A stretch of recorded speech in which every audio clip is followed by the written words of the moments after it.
Hay un pensamiento en la palabra de Dios en el libro de Apocalipsis. Apocalipsis capítulo 1, versículo 4 y versículo 5. Apocalipsis capítulo 1, versículo 4, dice la palabra de Dios: Juan a las 7 iglesias que están en Asia. Gracia y paz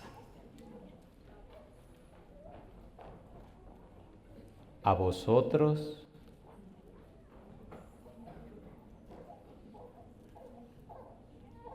del que es y que era y que ha de venir, y de los 7 espíritus que están delante de su trono, y de Jesucristo, el testigo fiel, el primogénito de los muertos y el soberano de los reyes de la tierra, el que nos amó y nos lavó de nuestros pecados con su sangre. Podemos estar en pie para orar. Querido Padre Celestial, gracias. Gracias por estar con nosotros en este lugar. Gracias por la compañía de los ángeles. Gracias por la presencia de su Espíritu. Gracias, Dios, por su compañía bendita. Gracias por los amigos y amigas presentes. Gracias por los hermanos y hermanas que nos acompañan en esta hora para que juntos le adoremos en espíritu y en verdad. Dios, gracias por todos aquellos y aquellas que nos siguen a través de la radio, la televisión o la internet.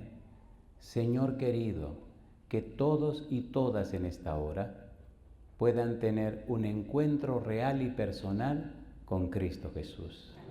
Señor, y ahora le pedimos que el Espíritu Santo nos traiga palabra de vida para la vida eterna. Que no sean palabras de hombre, pero la palabra de Jehová que vive y permanece para siempre. Dios, prepárenos para recibir su verdad. Habilite nuestra mente, Señor, para comprender las cosas espirituales. Permítanos estar en el Espíritu y no en la carne, para comprender y entender la verdad divina. Entregamos nuestras vidas en su mano santa, Señor. Háblenos. Lo pedimos en el nombre de Jesús. Amén. Durante la semana trabajaremos con la serie que se titula Apocalipsis, un refugio para la familia. Cuando la gente mira los acontecimientos del mundo de hoy, las cosas que están ocurriendo, mucha gente está secándose, dice la Biblia, a causa de la expectación de las cosas que suceden alrededor de la tierra. Hay mucha gente que no puede dormir por las cosas raras y extrañas que están pasando. Lo curioso, lo increíble es que Dios reveló todo lo que está pasando. Hay una literatura bíblica que se conoce como apocalíptica bíblica, donde Dios relata, refiere, enseña, dice y da al hombre el conocimiento de las cosas que éste no entiende, de estas cosas que él no sabe, pero también la apocalíptica bíblica revela a la vista del hombre acontecimientos que Dios anuncia. Cuando nosotros entendemos en la Biblia esta literatura, la apocalíptica bíblica, una literatura de revelación, comprendemos los planes de Dios y vemos que todo lo que está ocurriendo, todo lo que está pasando en la tierra no es nada nuevo para Dios, sino que Él lo reveló. Cuando usted va al Antiguo Testamento o viene al Nuevo Testamento, encuentra apocalíptica bíblica. La palabra apocalipsis significa revelación. ¿Qué significa apocalipsis? Revelación. Si es revelación, es algo que Dios ha dado a conocer, algo para que sea conocido. Hay una palabra en la Biblia, y es la palabra misterio. En el libro de San Mateo, capítulo 13, versículo 11, el Señor Jesús le dice a los discípulos: porque a ustedes les es dado a conocer los misterios del reino, pero a ellos no. ¿Por qué a los discípulos sí y a los demás no? ¿Qué significa la palabra misterio en la boca de Jesús? La palabra misterio en la Biblia y en el pensamiento de Jesús significa algo que debe ser dado a conocer, pero que es conocido solamente por los que se ocupan en entender eso, en conocer eso, en aprender eso. Los discípulos dejaron todo para seguir a Jesús. Los discípulos se dedicaron y entregaron su vida a Jesús. Por tal razón, ganaron el derecho legal de entender los misterios del reino de los cielos. En el capítulo número 3 del libro de Efesios, el apóstol Pablo dice, porque a mí me ha sido dado conocer y entender este misterio. ¿A qué se refería? Al misterio del Evangelio, al misterio del plan de salvación. Cuando usted lee el libro de Apocalipsis capítulo 1, versículo 1, dice la revelación de Jesucristo que Dios le dio para manifestar a sus siervos las cosas que han de acontecer. Es interesante, y dice, se la envió por medio de su ángel a su siervo Juan. Es interesante cómo Dios anuncia lo por venir, cómo Dios sabe lo que va a ocurrir en el futuro y permite que eso que va a pasar sea revelado en su palabra, en la Biblia, para que sus siervos sepan y entiendan que Dios conoce de antemano lo que va a acontecer. El problema fundamental de la humanidad, tanto de los que se llaman cristianos, los religiosos, como los no religiosos, es que no estudian la Biblia. No saben lo que está pasando, los mata el miedo y el temor, porque no entienden, no comprenden, no estudian la palabra de Dios. La Biblia es como una lámpara. La Biblia dice, lámpara es a mis pies tu palabra y lumbrera a mi camino. No hay que andar en oscuridad, si entendemos la Biblia. No hay que andar en desazón e incertidumbre, si comprendemos la Biblia. Dios ha revelado lo que ha de venir. Y dice, y lo mandó por medio de su ángel a su siervo Juan. Este Juan, de Apocalipsis capítulo 1, versículo 1, es el que se conoce como el discípulo amado. Juan el evangelista escribió el Evangelio según San Juan, primera, segunda, tercera de Juan, y también escribió el libro de Apocalipsis. Llama la atención el libro de Apocalipsis que dice que Dios la envió por medio de su ángel a su siervo Juan. Y la palabra siervo se repite una y otra vez en Apocalipsis, capítulo 2, versículo 20, capítulo 7, versículo 3, capítulo 11, etc. Se repite que Dios envía su mensaje a sus siervos. La palabra siervo tiene una connotación interesante. La palabra siervo o dulo significa esclavo, pero un momento. Cuando usted estudia la palabra a fondo, descubre que reyes, príncipes, profetas, todos se llamaron siervos de Dios. De hecho, cuando usted lee Romanos capítulo 1, versículo 1, el apóstol Pablo dice, Saulo, siervo de Jesucristo, llamado a ser apóstol, apartado para el evangelio de Dios. Pablo se identifica como un siervo de Dios. Y lo más interesante de la palabra siervo, cuando usted el libro de Isaías, capítulo 52, versículo 3 en adelante, hasta el capítulo 53, todo el capítulo, Dios habla de su siervo, Dios habla del Mesías, Dios habla de Jesucristo y lo presenta como su siervo. El Apocalipsis es para los siervos de Dios, para los que reconocen que Cristo los compró, para los que saben que ellos son propiedad de Dios. Un siervo, un esclavo, era comprado. Cristo nos compró con su sangre preciosa. En el libro primero de Pedro, capítulo 1, versículo 18 en adelante, dice que no fuimos comprados con cosa corruptible como oro o plata, sino con la sangre preciosa de Jesucristo como un cordero sin mancha y sin contaminación. En otras palabras, cuando usted acepta a Cristo, acepta que Cristo lo compre, pero Él lo compra con su sangre, lo compra con su vida. Por eso, usted tiene un valor tan alto, tan grande, que nadie lo puede volver a comprar. Y yo digo, alabado sea el nombre de Dios. ¿Quién es el refugio para la familia? Dios. Por eso estamos estudiando los versículos 4 y 5 y 6 de Apocalipsis capítulo 1. La idea es, a la luz de la Biblia, comprender cuán involucrado, cuán empeñado, cuán interesado, cuán envuelto está Dios con tu familia y con la mía en relación al plan de salvación. ¿Qué ha hecho Dios? ¿Qué hace Dios? ¿Qué hará Dios? ¿Qué es lo que Dios quiere? ¿Qué es lo que Dios persigue? ¿Qué es lo que Dios busca? ¿Hasta dónde se ha comprometido? ¿Y cómo la Biblia nos explica esto? La Biblia es como un mapa que Dios dibujó, que Dios diseñó, para que vayamos por el mundo con la cabeza en alto, con la frente en alto, seguros y ciertos de que lo que Él promete lo cumplirá. Dios no miente.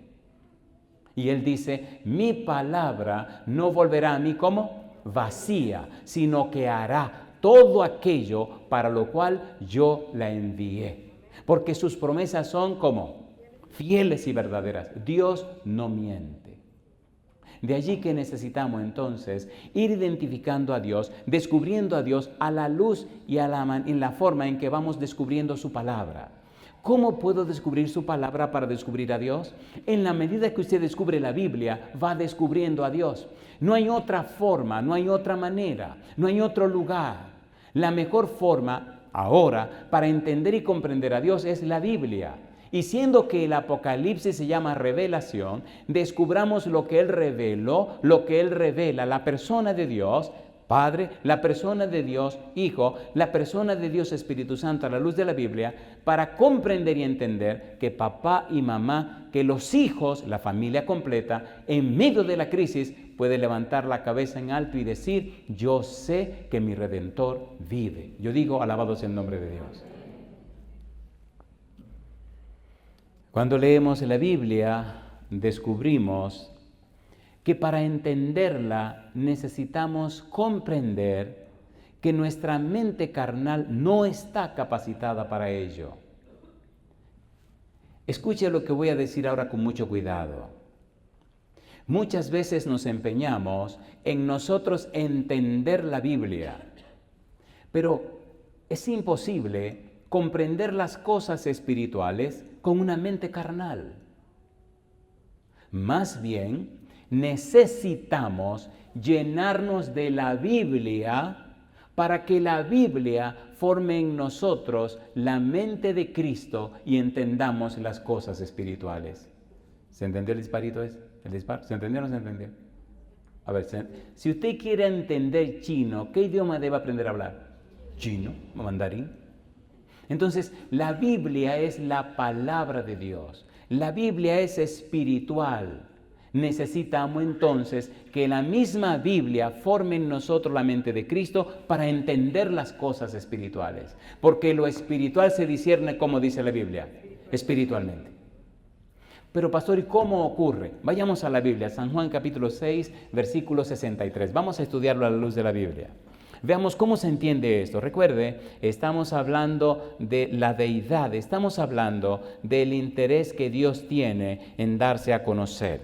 Y cómo Él revela su palabra, cómo revela a través de su palabra los planes y propósitos que tiene con los seres humanos. ¿Qué dice San Juan capítulo 6, versículo 63? ¿Cómo dice el versículo 63? ¿Qué dice el Espíritu? ¿Qué cosa? El Espíritu es el que da vida. La carne, ¿qué dice el Señor Jesús? Para nada aprovecha. Las palabras que os he hablado, ¿qué dice Cristo?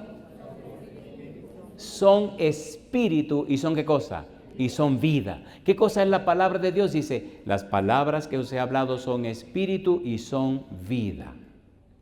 ¿Qué quiere decir Jesús?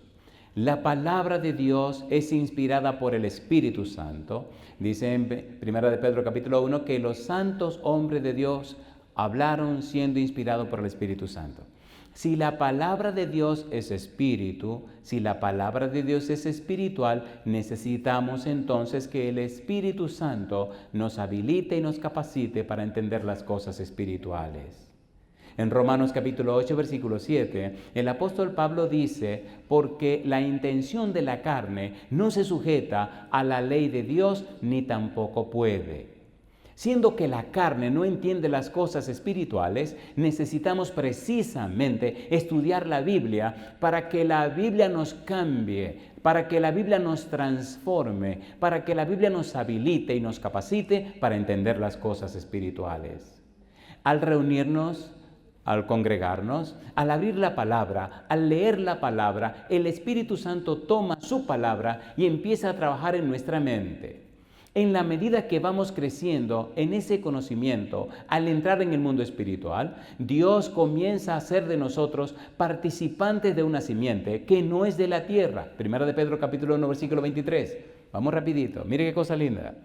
Primera de Pedro capítulo 1, versículo 23. Estamos preparando las bases para toda la semana. Hay cosas hermosas que necesitamos estudiar. ¿Qué dice Primera de Pedro 1:23? Siendo, ¿qué cosa dice? Siendo renacidos, no de simiente corruptible, sino de incorruptible, ¿por qué cosa dice? Por la palabra de Dios que vive y permanece para siempre. El Apocalipsis nos enseña, nos muestra que Dios todo lo sabe, que Dios tiene todo el conocimiento y revela toda la historia de la humanidad. La apocalíptica bíblica nos enseña desde el principio y hasta el final todo lo que ha de acontecer, detalle por detalle, punto por punto. Y el Apocalipsis, al final de la historia de la humanidad, al final de la historia en la Biblia, al final de la Biblia nos muestra un mapa, un cuadro en forma quiástica, en forma de X, en forma de quiasmo, para que entendamos y comprendamos que Dios lo sabe todo. Sin embargo, necesitamos llenarnos de la Biblia para que la misma Biblia prepare nuestra mente para entender lo que Dios reveló. La carne no se sujeta a lo espiritual. Usted no pueda, por más sabio que usted sea, por más títulos que usted tenga, por más conocimiento que usted tenga, usted no puede entender las cosas espirituales con una mente carnal. ¿Se entiende o no se entiende? Mire lo que dice 1 Corintios capítulo 2. Mire cuánto tipo de gente existe. 1 Corintios capítulo 2, mire lo que dice el apóstol Pablo. 1 Corintios capítulo número 2, necesitamos estudiar la Biblia, necesitamos leer la Biblia, necesitamos llenarnos de la Biblia para que la Biblia nos habilite y nos capacite en el conocimiento de la persona de Dios. Mire qué cosa linda dice, según 1 Corintios capítulo 2, versículo número 14, ¿qué dice el 14? Pero el hombre natural, ¿qué dice? No percibe las cosas que son del Espíritu de Dios. ¿Qué dice ahora? Porque, ¿qué cosa dice? Porque para él son locura. ¿Y qué dice ahora? Y no las puede entender. ¿Por qué no la puede entender? Porque se han de discernir, ¿cómo? Espiritualmente. Pero mire lo que dice ahora. ¿Qué dice el versículo 15? En cambio, el espiritual, ¿qué dice la Biblia? Juzga todas las cosas, pero él no es juzgado de nadie. ¿Cómo se entienden las cosas espirituales? Espiritualmente. Cuando usted toma la decisión de acercarse a Dios, cuando usted toma la decisión de leer la Biblia, cuando toma la decisión de escuchar los mensajes bíblicos, el Espíritu comienza a preparar su mente para salir de esa carnalidad, de esa experiencia carnal, de esa manera rara de pensar, para formar en usted a Jesucristo, quien es la esperanza de gloria. No importa quién sea usted, no importa que sepa o no sepa leer, no importa. El punto es que usted le dé la oportunidad al Espíritu Santo para formar en usted a Jesucristo, quien es la esperanza de gloria, para revelarle a su mente las verdades de Dios. Dios es un refugio para la familia. Cuando usted toma el Apocalipsis en las manos, cuando usted lo lee como debe ser leído, primero el prólogo, luego que termina, lee el epílogo, la visión número 1, la visión número 8, la visión 2, la 7, la visión número 3, la 5, la visión 4, luego la 6. Todo una manera extraña y hermosa en forma de X para comprender su significado. Cuando usted lo hace, descubre lo siguiente. En el prólogo aparece Jesucristo en medio de la iglesia. En el epílogo aparece el Padre, el Hijo y el Espíritu Santo. Cuando usted lee el prólogo detenidamente, en los versículos 4 al 6 aparece el que es y que era y que ha de venir, aparecen los 7 espíritus que están delante de su trono y aparece Jesucristo, el Padre, el Hijo y el Espíritu Santo. En la visión 1, en la parte de la escena introductoria victoriosa, aparece Jesucristo caminando entre los 7 candeleros. Pero en los capítulos 2 y 3 aparece Jesucristo anunciando a cada iglesia, el Espíritu Santo concluyendo el mensaje a cada iglesia y Dios participando del mensaje. El Padre, el Hijo y el Espíritu Santo presente en cada período histórico de la iglesia cristiana. No hay que desesperarse, no hay nada que temer cuando uno puede llenar su mente con la Biblia, cuando uno descubre a Dios. No importa la nación, no importa el país, no importan las circunstancias. No importa lo que pase, Dios está al timón, Dios tiene el control. Y si usted se somete a Dios, si usted se acoge a Dios, si usted se enfoca en Dios, si usted se llena de la palabra de Dios, hay esperanza. El Señor Jesús dijo, en el mundo tendréis aflicción, mas confiad, yo he vencido al mundo. Jesucristo dijo, mi paz os doy, mi paz os dejo, no como el mundo la da, yo os la doy. En medio de la prueba, Cristo está presente. En medio de los problemas, Cristo está presente. Y no importa lo que pase, Dios tiene el control. ¿Es verdad o no es verdad? En la visión 1, Dios presente. En la visión 2, Dios presente. En la visión 3 y la 4, la 5, la 6. Lo interesante al estudiar el Apocalipsis, en la manera como fue escrito, es que usted encuentra en toda la primera parte de cada escena, a Dios. Visión 1, Jesucristo aparece en la escena introductoria victoriosa. Visión 8, el Padre aparece morando con su pueblo en la santa ciudad. Visión 2 a la 7, el Padre dirigiendo todo desde su trono en el cielo para cuidar y proteger a sus hijos. ¿A dónde quiero llegar? Querido papá, querida mamá, donde quiera que te encuentres, sea en este lugar, sea en este país o en cualquier país del mundo, el mensaje del Apocalipsis es el siguiente: Dios el Padre, Dios el Hijo, Dios Espíritu Santo están de parte de la familia y están haciendo todo para que haya seguridad y paz en medio del conflicto de los siglos. Pero necesitamos llenarnos de la Biblia. Necesitamos estudiar la Biblia para que la Biblia nos habilite y nos capacite en la comprensión de la persona de Dios. Dios no se ha retirado. Cuando el hombre pecó, Dios vino. Dios no se retiró. Dios se empeñó tanto en estar con el ser humano que cuando Adán y Eva pecaron, Dios fue el que vino. Cuando lo sacó del Edén y puso querubines a cuidar la puerta de entrada, Dios no se retiró. Le presentó el plan de salvación y le hizo entender que nacería uno de la simiente de la mujer, Jesucristo, que cargaría con el pecado de la humanidad. En la época de los patriarcas, Dios, inclusive tan empeñado estaba Dios que Él mismo vino y habló con los patriarcas. Si usted lee la historia de Abraham, Dios le habló. La historia de Isaac, la historia de Jacob, Dios siempre habló, Dios siempre estuvo presente. Al colmo que vino a la casa de Abraham y comió en la casa de Abraham. ¿Comió o no comió? ¿Vino o no vino? Si usted sigue buscando en toda la Biblia, los profetas, los jueces, Dios, los profetas, Dios.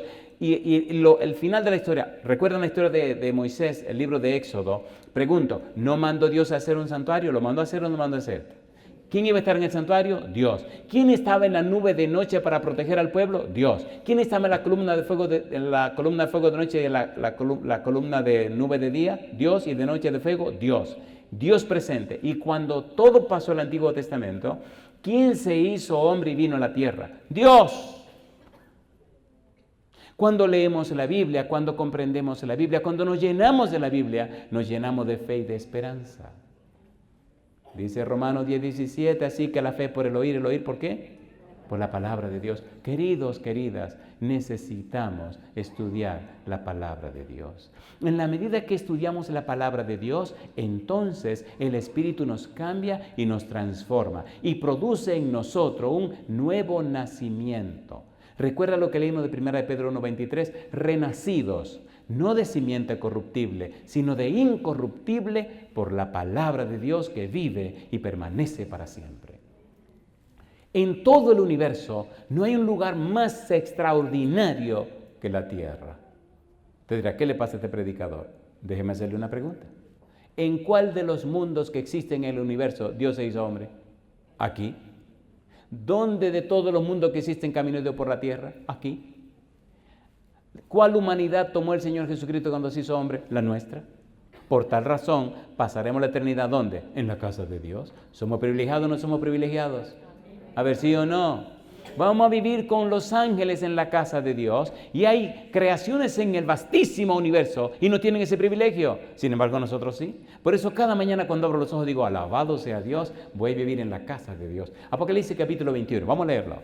Usted podrá estar pensando, este predicador como que se emocionó demasiado. No. Apocalipsis capítulo 21, versículo número 3. ¿Qué dice el versículo 3? Mire qué cosa linda. ¿Qué dice el versículo 3? Y oí una gran voz del cielo que decía, ¿qué cosa? He aquí el tabernáculo de Dios con los hombres. ¿Y qué dice ahora? Y él mora, ¿y qué cosa dice? Y él morará ¿con quiénes? Con ellos, y ellos serán su pueblo. Y Dios mismo, ¿qué cosa? Estará con ellos como su Dios. Pregunto, ¿dice aquí o no dice aquí que Dios morará con nosotros, sí o no? ¿Sí o no? Mira el versículo 7. El que venciere heredará todas las cosas y yo seré su Dios. ¿Y qué dice? Y él será mi hijo. A mí me llama la atención una frase que utiliza el Señor. Mire el versículo 5, cómo Dios declara. Dice, y el que estaba sentado en el trono, ¿qué cosa dice? Dijo, he aquí yo hago, ¿cómo? Nuevas todas las cosas. Y me dijo, ¿quién es el que está sentado en el trono? Dios. ¿Qué le dijo Dios a Juan? Escribe, porque estas palabras son fieles y verdaderas. Yo digo, alabado sea el nombre de Dios. Mi pregunta, ¿tenemos razones para tener esperanza, sí o no? ¿Sí o no? ¿Podemos confiar en la palabra de Dios? ¿Sí o no? Tenga mucho o tenga poco, no se preocupe, este relajo se acaba pronto. Si usted tiene mucho, hermano, perderá mucho. Si usted tiene poco, no se preocupe, no perderá nada. Una cosa interesante, en el cielo viviremos. Me llamó la atención cuando Cristo dijo que difícilmente un rico entra en el reino de los cielos. ¿Por qué? Porque el rico tiende a quedarse en la tierra, ¿o no? Mire qué barbaridad. Hay gente que no duerme porque no tiene, y hay otros que no duermen porque tienen demasiado. Están tan preocupados por lo que tienen. Sea mucho, sea poco, querido, le tengo buenas noticias. Todo ese relajo se va a quemar. Todo lo que aquí hay se quemará. Eso es lo que dice 2 de Pedro capítulo número 3. Pero Cristo se llevará a sus hijos para el reino de los cielos. Necesitamos crecer en el Espíritu. Necesitamos permitir que el Espíritu nos transforme en personas espirituales a través de su palabra, para comprender el mensaje de Dios. No nos angustiemos. En la Biblia Dios promete realizar ese proceso. No es algo que usted hace, es algo que el mismo Dios realiza. Usted no tiene que hacerlo con sus propias manos, no tiene que hacerlo con su propio esfuerzo. Es Dios que lo hace en usted y Dios no miente. Primera de Juan capítulo 3 versículo 9, vamos rapidito. Primera de Juan capítulo 3 versículo 9. Es una experiencia que usted puede vivir y cuando la vive, entonces usted tiene una experiencia gloriosa de algo que todavía no se entiende, pero se puede vivir. ¿Qué dice el versículo número 9? Primera de Juan 3, 9, ¿cómo dice? Todo aquel que es nacido de Dios, ¿cómo dice?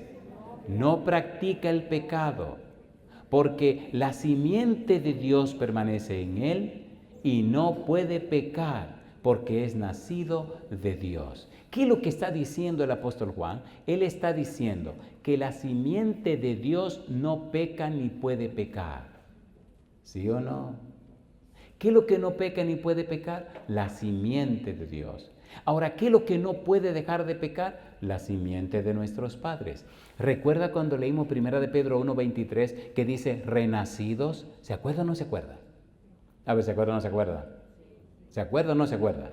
Dice renacidos, no de simiente corruptible, sino de incorruptible por la palabra de Dios que vive y permanece para siempre. ¿Cómo puedo nacer de nuevo? Por la palabra de Dios. ¿Qué recibo al nacer de nuevo? Una simiente incorruptible. ¿De dónde viene esa simiente? Viene de Dios. Y entonces, pastor, entonces querido o querida, tienes dos simientes. La de arriba y la de abajo. La de abajo nada más sabe pecar. La de arriba no sabe pecar. El punto es, ¿cuál estoy alimentando? La Biblia alimenta la de arriba. Cuando no estudias la Biblia, cuando no te llenas de la palabra de Dios, entonces la de arriba se debilita. Necesitamos la oración, necesitamos el estudio de la Biblia, necesitamos anunciar el Evangelio a otros, porque ese es el ejercicio espiritual que nos fortalece para crecer en la presencia de Dios. La palabra de Dios nos cambia, nos transforma, produce en nosotros una metamorfosis, un cambio profundo en nuestro ser. Hay un cambio en nuestra mente, hay un cambio de nuestros patrones de pensamiento, hay un cambio en nuestra estructura mental. Cuando Cristo habló con Nicodemo, le habló de nacer de nuevo, de nacer de agua y del Espíritu. Le habló de un nuevo nacimiento que se produce por la palabra de Dios. El libro de Apocalipsis nos anuncia y nos dice que Dios es capaz de producir ese cambio, ese nuevo nacimiento. Y cuando entramos en esta nueva experiencia, en el conocimiento de la palabra de Dios, entonces el mismo Dios Padre, el mismo Dios Hijo, el mismo Dios Espíritu Santo, que nos cambia, que nos transforma, nos instruye, nos enseña y nos hace comprender las señales de los tiempos para que vivamos como lo que somos, ciudadanos del reino de los cielos y miembros de la familia de Dios. ¿Es lindo o no es lindo eso? ¿Es lindo o no es lindo? No importa lo que pase, estamos tranquilos y en paz porque nuestro Dios reina. Alabado sea el nombre de Dios. Vamos a ir un poquito más al fondo de este asunto. ¿Cómo lo hace Dios? Número 1, Dios está involucrado en esto. La deidad está involucrada en esto. El Padre, el Hijo y el Espíritu Santo. Número 2, todo el asunto se entiende a la luz de la Biblia. Número 3, Dios reveló las cosas que han de acontecer. Y número 4, pastor, entonces, ¿cómo lo hace Dios? ¿Cómo puedo comprender o entender que Dios lo hará en mi vida? Usted no sabe quién soy, no sabe la vida que he vivido, las diabluras que he hecho, en la cosa en la que me he metido. Es más, usted no tiene idea hasta dónde estoy metido en este momento. Usted no sabe lo que ha pasado con mi vida. En algunos lugares me he encontrado con personas que me han contado su historia, como un sermón le iluminó la mente y le aclaró la vida y le transformó la vida. Un sermón que escucharon. Alguien me contó de un piloto en un país en Europa, no voy a decir el país por respeto, no sea que el piloto me esté mirando en este momento. Y me cuentan que alguien le regaló un CD. Lo tomó por cortesía, lo llevó a su casa y lo tiró y ahí quedó. Un tipo joven, de buena posición, un buen trabajo, no necesitaba nada, tuvo una crisis existencial. Se preguntaba, ¿para qué vivir? ¿Qué sentido tiene vivir? Si quiero esto, lo tengo. Si quiero aquello, lo tengo. Si quiero lo otro, lo tengo. Entonces, ¿qué sentido tiene la vida? Mire, cuando usted no tiene a Jesucristo, se le hace un hoyo tan grande dentro que la vida como que pierde sentido. Quien le da sentido a la vida es Jesucristo. Quien le da razón de ser la vida es el Señor Jesús. Si usted no se conecta con Dios, usted está muerto. Dice en 1 de Juan capítulo 5, y este es el testimonio, que Dios nos ha dado vida eterna, y esta vida está en su Hijo. El que tiene al Hijo tiene la vida. El que no tiene al Hijo de Dios no tiene la vida. El que no tiene a Cristo está muerto. En el libro de San Mateo capítulo 9, alguien le dijo a Cristo, Señor, yo te seguiré, pero primero déjame enterrar a mi Padre. Cristo le dijo, tú sígueme y deja que los muertos entierren a sus muertos. ¿Entendieron? ¿Entendieron? ¿Se entendió? Si usted no tiene a Cristo, no tiene la vida, aunque respire. Aquel caballero, un buen día, la situación se le puso difícil y comenzó a sentir cosas raras como de, ¿qué sentido tiene la vida? Y él cuenta cómo una voz tan hermosa le dijo que buscara ese CD y que lo escuchara. Lo buscó y lo escuchó. Y el Espíritu aprovechó y ¡pam!, le impresionó su mente. Entró a la internet y comenzó a bajar sermones y a ponerlo en su celular y a oír sermones. Después empezó a decirle a los amigos y a más amigos. De repente empezó a estudiar las doctrinas de nuestra iglesia y empezó a enseñarle a la gente. Para cuando lo conoció, la persona que me hizo el relato me había dicho que ya varias personas se habían bautizado porque él le había dado los estudios bíblicos y le estaba haciendo los ajustes para bautizarse él también. ¿Tiene poder el Espíritu de Dios? ¿Tiene poder la palabra de Dios? Experiméntelo. Experiméntelo. Experiméntelo. Los científicos se sorprenden cómo la Biblia es capaz de cambiar la vida de la gente. Los muy letrados, la gente muy capacitada en cualquier parte del mundo, se preguntan ¿cómo pasó? No lo pueden explicar. Es que la misma palabra que Dios usó para traer el universo a la existencia es la palabra de Dios que está ahí contenida, ¿o no? A ver, ¿sí o no? ¿Sí o no? Entonces, llenémonos de esa palabra y entonces veremos la gloria de Dios. Vamos rapidito a preparar el aterrizaje en esta noche. Vamos rapidito. Vamos a ir a la palabra de Dios en Isaías capítulo 8, versículo 20. Dice como, a la ley y al testimonio. Si no dijere conforme a eso, porque no les ha amanecido. Si usted quiere estar en la luz, la Biblia es la lámpara, es la luz. Usted necesita la Biblia para todo. Necesita la Biblia para su vida personal. Necesita la Biblia para su mente. Necesita la Biblia para corregir sus hijos. Necesita la Biblia para su trabajo. Necesita la Biblia para todo. Para todo y para todo. Porque para todo usted necesita a Dios. Dijo el Señor, sin mí nada podéis hacer. En cambio, dice el apóstol Pablo, todo lo puedo en Cristo que me fortalece. Y Filipenses 2:13 dice, porque Dios es el que en vosotros produce así el querer como el hacer por su buena voluntad. Dale una oportunidad a Dios, dale una oportunidad. Toma la Biblia. Si no te gusta leer, lee el Evangelio según San Marcos. Comienza con Marcos. Es el Evangelio más pequeñito, pero encontrarás a Cristo peleando con los demonios. La primera parte de Marcos te dice, ¿quién es Jesús? La segunda parte de Marcos te dice, ¿quiénes son los discípulos? Si tú te llenas de la palabra de Dios, tu esposa verás que estás cambiando. Tu esposo verá que estás cambiando. Tus hijos verán que algo está pasando contigo. Tu ambiente, tu casa, se llenará de la luz de la presencia de Dios. En este tiempo, la Biblia dice en Isaías capítulo 60, versículo 2, que las tinieblas están cubriendo la tierra. Cada vez los hogares se están poniendo más peligrosos y delicados.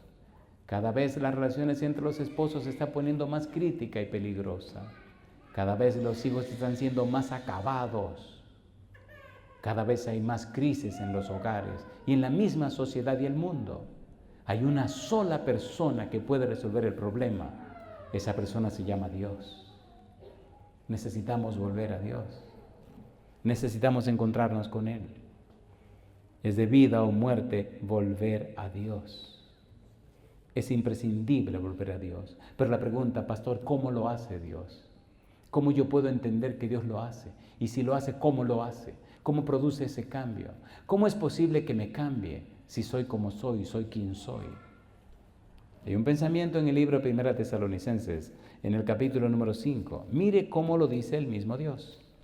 1 Tesalonicenses, capítulo número 5. Vamos a leer estos dos versículos y vamos a hacer una pregunta curiosa. Versículo 23. 1 Tesalonicenses, capítulo 5, versículo 23. ¿Cómo dice? Y el mismo Dios de paz, ¿qué cosa dice? Os santifique por completo. Y todo vuestro ser, ¿qué dice ahora? Espíritu, alma y cuerpo, sean guardados irreprensibles para la venida de nuestro Señor Jesucristo. ¿Pero quién va a hacer eso? Versículo 24, ¿cómo dice? Fiel es el que os llama, el cual también lo hará. Escucha mi pregunta. ¿Verdad que tú y yo necesitamos que Dios nos cambie, nos transforme y santifique nuestra vida? ¿Es verdad o mentira? Levanta la mano conmigo reconociendo que sí, que es verdad. Y yo te pregunto, ¿está diciendo Dios aquí que Él se compromete para hacerlo? A ver, ¿sí o no? Sí. Cuando llegué a la iglesia era un adolescente de 18 años. Y hay un par de versículos en el libro de Ezequiel que lo atesoré hasta el día de hoy en mi corazón. Ezequiel capítulo 36, versículo 25. ¿Qué dice el versículo 25? Dice Dios, esparciré sobre vosotros agua limpia, y seréis limpiados de todas vuestras inmundicias, y de todos vuestros ídolos, como dice, os limpiaré. ¿Quién nos va a lavar? Dios. ¿Quién nos va a estrujar? Dios. Cuando era pequeño, cuando era bebé, mi mamá me bañaba. Cuando tenía 1 año, me bañaba mi mamá. Cuando tenía 2 años, me bañaba mi mamá. Y de los 3 años adelante le dije, no, yo me quiero bañar solito. Está bien, me bañaba solito. Pero cuando mi mamá me bañaba, aparecían unas cositas redonditas que no se veían bonitas. Tierra, porque no me bañaba bien.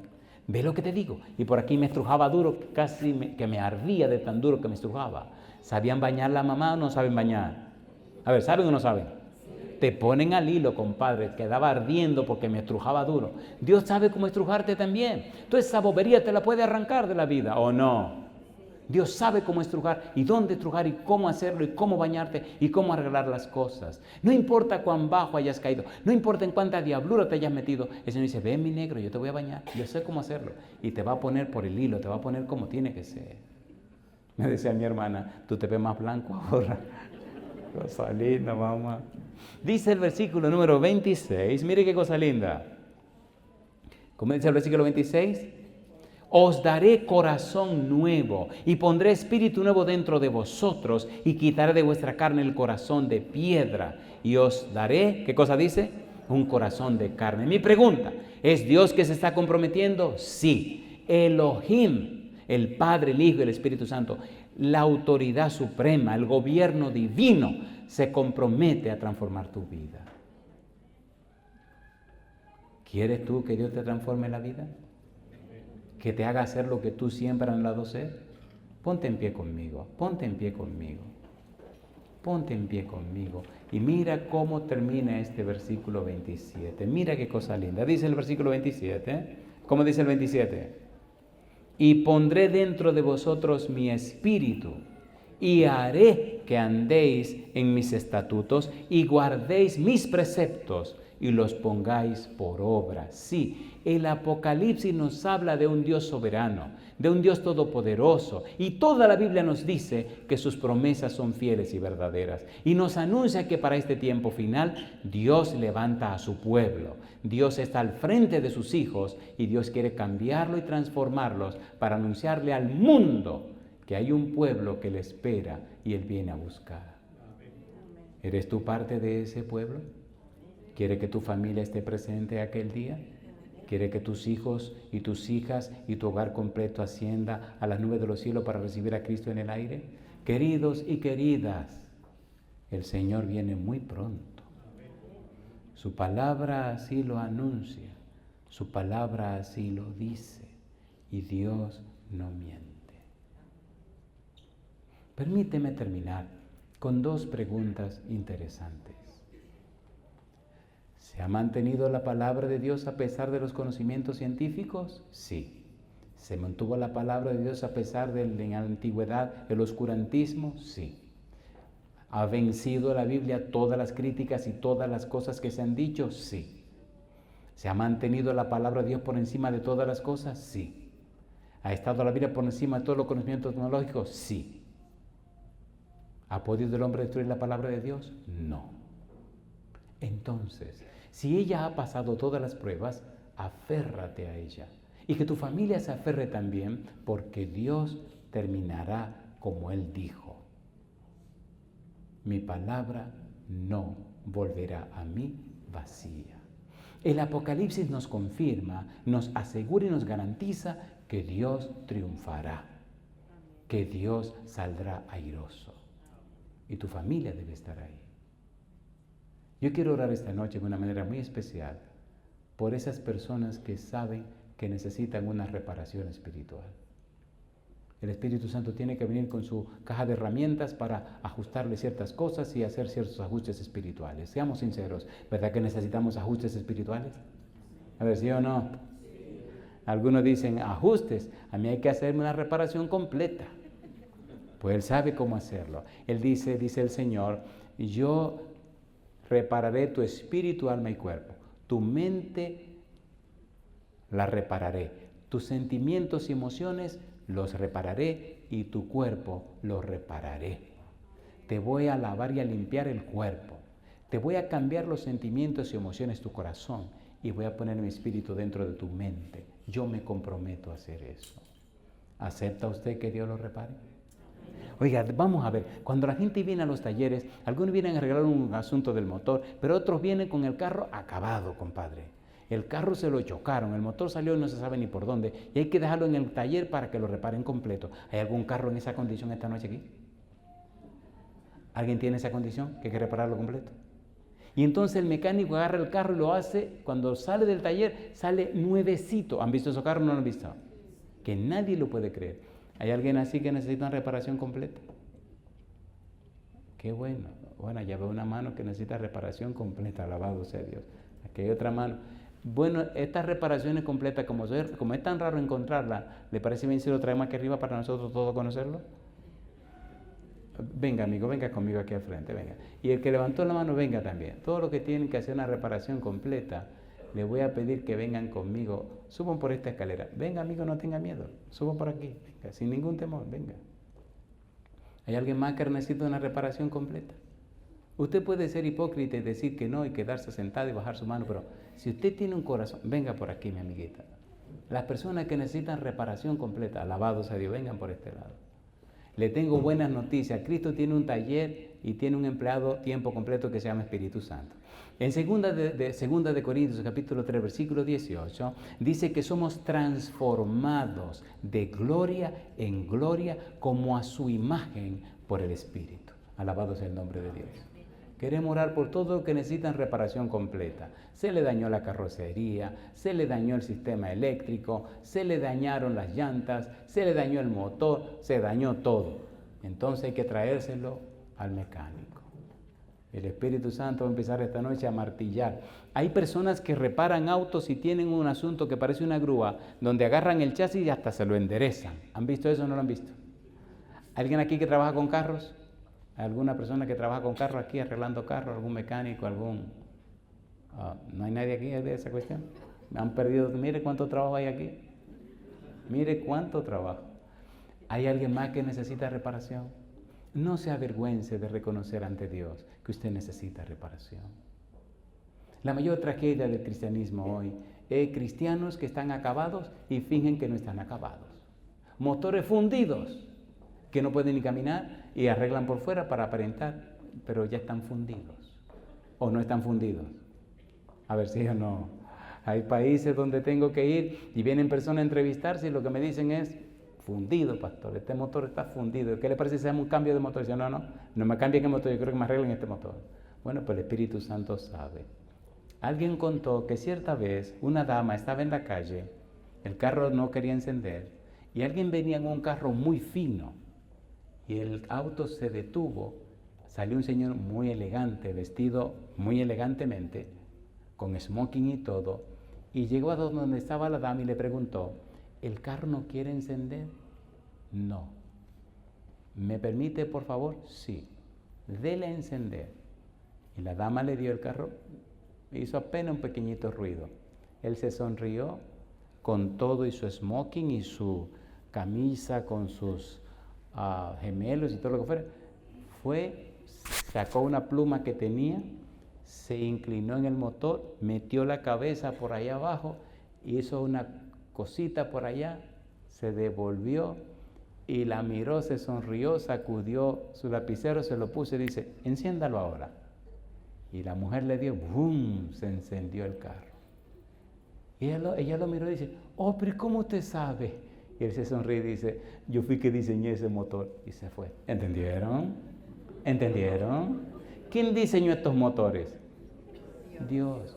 ¿En qué está fallando tu motor? Te invito a que venga para que el Señor lo repare. ¿Sabe Dios repararlo?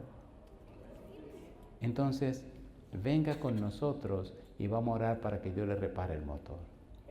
Digo, para que Dios le repare la vida. Para que Dios haga los trabajos que tengan que hacerse en su vida. Dios sabe cómo hacerlo. La gente me pregunta, pastor, usted es un atrevido. ¿Por qué usted es tan atrevido? ¿Qué hace que la gente pase al frente? Que la gente... Le voy a decir un secreto. Hay una cosa que se llama praxis. ¿Cómo se llama? Praxis. En San Mateo capítulo 16, versículo 27 dice, porque cuando el Hijo del Hombre venga en la gloria de su Padre con sus ángeles, pagará a cada uno conforme a sus obras. La palabra obras es praxis. ¿Qué es praxis? La praxis no es más y nada menos que una acción que tiene su fin en sí misma y que no produce ningún objeto ajeno a su propia naturaleza. Usted dirá, esa definición es muy larga, póngamela más chiquita. Bueno, la praxis no es más que un proceso mediante el cual una idea o una lección se convierte en parte de la experiencia vivida. Esa idea o lección que se convierte en parte de la experiencia vivida empieza por un proceso. ¿Cuál es el primer paso del proceso? Usted escuchó el mensaje, usted se movió de su lugar y se atrevió a moverse hasta el frente. Desafió la curiosidad de todos los presentes, la curiosidad de los que no están aquí, la curiosidad de todo. Su cerebro dice, verdaderamente estás tomando una decisión. Verdaderamente estás desafiando a todo y está diciéndole a Dios que Él va primero. Y yo le pregunto, ¿usted cree que ha sido fácil que esta gente pase hasta aquí al frente? ¿Es fácil? No. Hay miedo escénico. Y hay muchos ahí también que quisieran estar aquí, pero le da vergüenza. Pero ellos se atrevieron a pasar al frente. Ahora mi pregunta para ustedes, ¿se compromete Dios con lo que se comprometen con Él? ¿Sí o no? He visto en cualquier país del mundo milagros que ustedes no lo van a creer de personas que decidieron, yo voy a creer en Dios. Y algunos llorando dicen, yo quiero creer, no creo, pero quiero creer. Y Dios ha hecho el milagro y la maravilla. Termino con esta pregunta. Si tú debes estar aquí al frente, ven ahora. Vamos a orar juntos. Vamos a pedir a Dios que empiece el proceso en tu vida. Un proceso. La praxis es un proceso donde una lección se convierte en parte de la experiencia vivida. Señor, yo le quiero creer. Ven a mí. Cristo estaba predicando en el Sermón del Monte. Terminó la predicación y bajó del monte. Y un leproso, bien mal estaba el leproso, se abalanzó a la multitud para encontrarse con Jesús. ¿Cómo un leproso se atreve a venir donde está toda la gente? Lo podían apedrear, lo podían matar y no tenía nada que reclamar. Estaba prohibido para un leproso ir donde había gente. Y ahora estos miles y miles de gente ven este leproso que se aparece y viene derechito para donde Jesús. No le importó su lepra, no le importó la gente, no le importó el comentario, no le importó la crítica, no le importó nada. Y cuando llegó hasta donde estaba Jesucristo, se tiró de rodillas y dijo, Señor, si quieres, puedes limpiarme. Y Cristo lo tocó y le dijo, pues quiero, sé limpio. Inmediatamente se sanó. La pregunta es, ¿por qué todos los otros leprosos se murieron de lepra? ¿No vinieron a Jesús? ¿Se entiende el punto? A ver, ¿se entiende o no se entiende? La mujer con el flujo de sangre, 12 años con flujo de sangre, y dijo, si yo lo toco me sano. ¿Lo tocó o no lo tocó? ¿Se sanó o no se sanó? ¿Y por qué los otros no se sanaron? El mismo problema de hoy. La gente sabe que tienen su carro acabado, tirando aceite, tirando humo, acabado, y no viene donde el mecánico. Y el espíritu gime. Dice Romanos capítulo 8, versículo 26, que el espíritu gime. Intercede por nosotros, pero gime con gemidos indecibles. ¿Por qué? Porque estamos acabados y no venimos donde el mecánico para que nos repare. Bendito sea Dios que esta gente vino. Altagracia se llamaba la hermana cuando vinieron a decirme, una hermana que quise tanto, una señora de unos 70, 80 años, mi compañera de obra misionera. Yo era un adolescente de 20 y tantos años y salíamos los sábados en la tarde a ser obra misionera. Que pastor, mire que Altagracia lo manda a buscar porque dice que mañana le van a cortar una pierna. ¿Que le van a cortar qué? Sí, le van a cortar una pierna porque no tiene circulación y tiene diabetes. ¿Cómo? No. Dile que yo voy ahora, voy a terminar esta junta y voy para allá. Terminé mi junta y me fui donde mi hermana Altagracia y le digo, ¿qué es lo que pasa? Pastor, me van a cortar esta pierna. ¿Cómo que le van a cortar la pierna? Sí. No, ¿cómo que? ¿Cómo? No. No, y entonces la obra misionera. Cosa linda. ¿Qué pierna ni qué pierna? Vamos a la obra misionera. Ungía a la mujer. Ella se reía cuando la estaba ungiendo porque en la oración le estaba diciendo, Señor, pero ¿cómo es posible que esta mujer pierda una pierna? Entonces, con una muleta es muy incómodo. Yo la necesito entera para ser la obra misionera, ¿me entiende? Bueno, terminamos, me fui para mi casa, me fui lloroso porque le tenía mucho cariño a la señora. El otro día por la mañana ella se levanta, ella no podía caminar, había que bañarla, había que hacérselo todo. El otro día por la mañana me cuentan que se levantó, corriendo fue y se bañó, corriendo fue a la cocina y empezó a hacer el desayuno, llamó a la hija, llamó al esposo de la hija, llamó a los niños para la escuela, llamó a todo el mundo preparando porque ella tiene una cita, ella no se acuerda de qué era, pero tenía una cita. Y cuando ya armó a todo el mundo, los muchachos para la escuela, todo el mundo listo, le dice a la hija, ¿tú estás lista? Tenemos que irnos. Y le dice a la hija con una sonrisa y llorando, mamá, pero tú no te das cuenta de todo lo que tú estás haciendo. Y dice ella, preparándonos, nosotros tenemos una cita, ¿qué es lo que nosotros vamos? ¿Para dónde que nosotros vamos?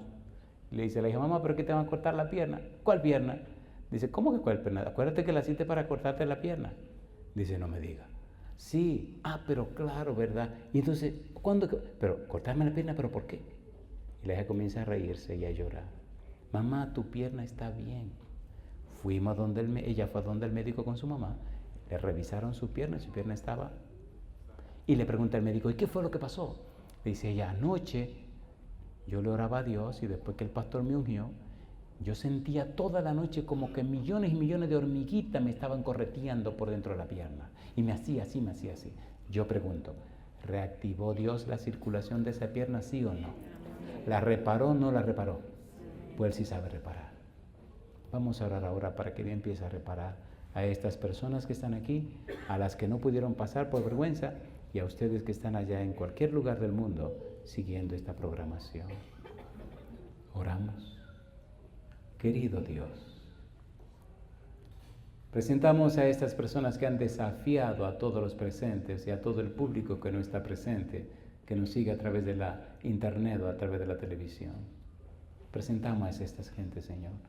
Usted conoce qué es lo que está pasando en sus cuerpos, en sus mentes y en su vida espiritual. Usted nos dio a Jesús. Él murió en la cruz. Y usted cargó todos nuestros pecados sobre Jesús. Isaías 53 dice, y por su llaga fuimos nosotros curados. Todas nuestras enfermedades se las cargó Jesús. Padre querido, le rogamos que el Espíritu Santo venga sobre cada una de estas personas. Que la sangre de Cristo les limpie, que su manto de justicia les cubra, que su Espíritu repose en cada uno de ellos y ellas, que usted les transforme con su gracia bendita, que les sostenga con su mano todopoderosa, que desde hoy el Espíritu Santo comience una obra de transformación, una metamorfosis, un cambio profundo, Señor, y les transforme a la imagen y semejanza de Cristo Jesús. Confírmele, Señor, en el Evangelio. Confirme su fe, bendiga sus vidas y sus hogares. Conviértales en luz en medio de la oscuridad de este mundo. Retire de sus vidas todo espíritu de enfermedad. Saque de ellos todas las cosas que le ofenden. Y haga de sus vidas una fuente de bien y de inspiración. Bendito Padre, rogamos también por todos aquellos que nos siguen en cualquier rincón de la tierra, que ellos y ellas también, que han puesto sus problemas en sus manos, sean atendidos. Que el Padre, el Hijo y el Espíritu Santo sean efectivos y eficaces en nuestra vida. Haga que amemos su palabra, Señor. Que cada día tomemos tiempo para leerla. Que amemos la oración, la comunión con usted. Y que la gente pueda ver en nosotros que hemos estado en su presencia. Y ahora, Dios, como ministro del Evangelio le ruego, derrame su bendición sobre cada familia que escuche este mensaje, sobre cada padre, cada madre, cada hijo, cada hija. Permita, Dios, que en todos los hogares se levante el altar del culto familiar. Aunque sean 5 minutitos, Señor, que se reúnan para cantar un himno, para leer un versículo de la Biblia y presentarse ante usted para recibir su bendición. Usted ha prometido bendecir a todos los que le buscan y honrar a los que le honran. Hoy, Padre, entregamos todos estos hogares en su mano santa. Y lo hacemos, Señor, en el santo nombre de Jesús. Amén, Señor. Amén. Que Dios les bendiga. Feliz noche.